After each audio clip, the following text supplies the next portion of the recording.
Grand Lille TV, l'info en continu.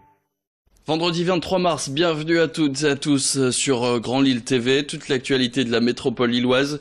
Et on passe d'abord par ce moment historique pour l'Institut Pasteur de Lille. Hier après-midi, des chercheurs ont procédé à l'ouverture de tubes contenant des cellules originelles du vaccin anti-tuberculose. Ils ont été scellés il y a plus de 100 ans par Albert Calmette et Camille Guérin, ces deux chercheurs qui avaient distribué ces cellules souches dans le monde entier pour lutter contre cette maladie.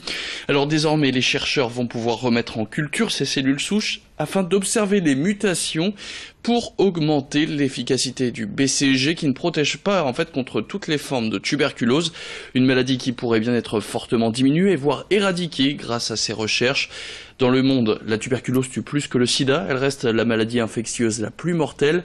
C'est l'une des 10 premières causes de mortalité dans le monde. 1 700 000 personnes en sont décédées l'année dernière. Céline Huret était sur place pour vivre ce moment historique du côté de l'Institut Pasteur de Lille. C'est un peu une émotion parce que le BCG, comme je le disais, c'est quand même quelque chose d'extraordinaire. Vous vous rendez compte, 2 chercheurs qui trouvent le BCG, on vaccine des milliards de personnes et on sauve des centaines de millions de vies humaines. Il n'y en a pas beaucoup dans l'histoire de la médecine, des gens qui ont sauvé des millions de vies humaines. Il y a Louis Pasteur peut-être, il y a Calmette et Guérin et peut-être quelques autres, mais c'est très rare. Donc c'est une émotion qu'on retrouve les tubes d'origine qui étaient exposés dans le musée depuis presque un siècle et qu'on les ouvre. Et il a fallu faire un programme de recherche, il a fallu demander des permissions, etc. Donc c'est pas anodin. Autre actualité dans cette édition, cette semaine, pendant 48 heures, près de 150 habitants de l'Hers ont dû vivre sans eau courante.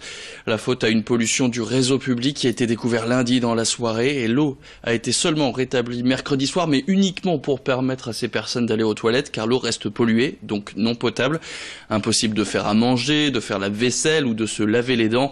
De son côté, l'opérateur Iléo distribue 2 fois par jour des packs d'eau à ses habitants.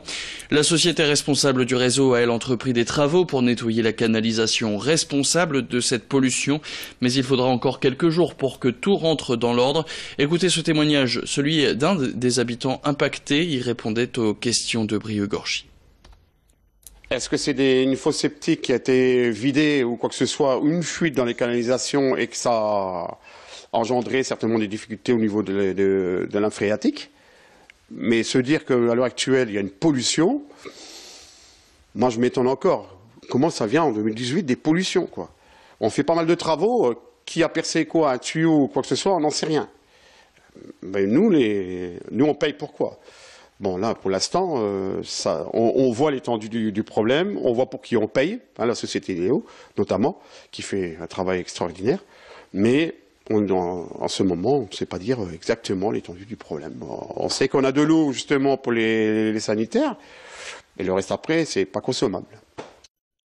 Et tout de suite sur Grand Lille TV, on passe à cette campagne d'affichage du bailleur social Lille Métropole Habitat qui s'appelle plus souvent LMH.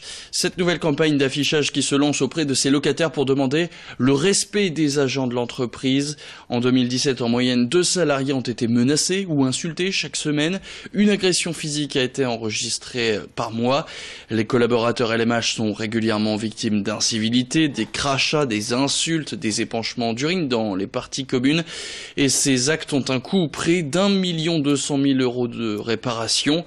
Alors cette campagne veut interpeller les résidents en leur rappelant que les provocateurs s'exposent à des sanctions judiciaires et à une résiliation de leur bail, entre autres.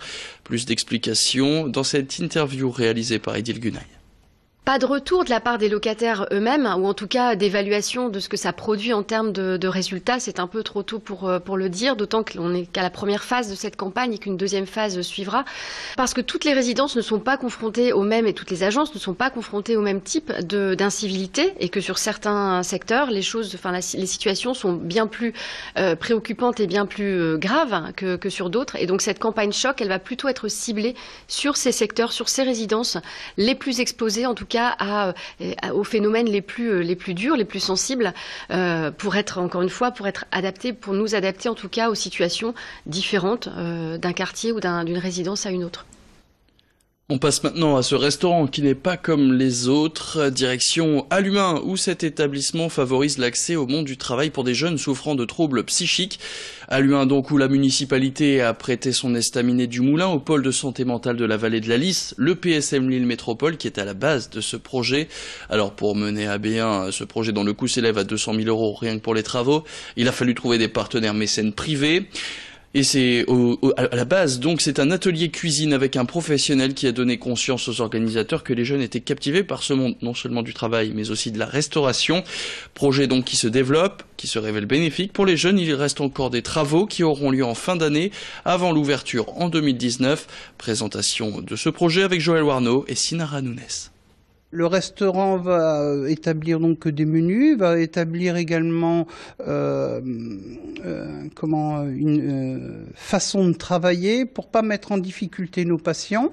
Ils vont être accompagnés au moment de la cuisine, mais également au niveau du service, de l'accueil, de l'entretien pour aller vers une réinsertion de la vie de tous les jours. Ils vont s'occuper pas seulement que de la préparation, ils vont s'occuper aussi en amont de tout ce qui est approvisionnement, suivi.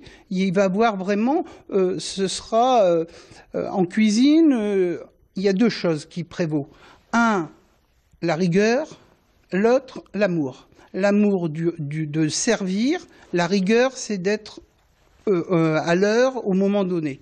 Et donc, c'est une belle passerelle pour pouvoir aider ces gens-là à retrouver une activité.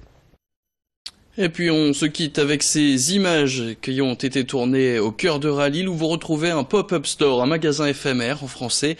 Son nom, Dress in the City, c'est en fait un vide dressing ou dépôt-vente d'une centaine de mètres carrés avec des articles d'occasion de grandes marques, des vêtements, des chaussures, des sacs, tous déjà portés mais en bon état. Une bonne adresse pour trouver des pièces de marque de luxe à un prix plus abordable. Vous pouvez aussi déposer vos vêtements s'ils sont à vendre. Ils doivent répondre à des critères bien précis en termes de marque, d'usure ou encore de date d'achat. Pour compléter le tout, sachez que ce pop-up store est accompagné d'une application pour smartphone appelée Dress in the City, tout comme le magasin. Application où vous retrouverez toutes ces informations. C'est la fin de cette édition. Merci à tous de l'avoir suivi. Tout de suite, la météo et toutes les informations que vous avez retrouvées dans ce flash.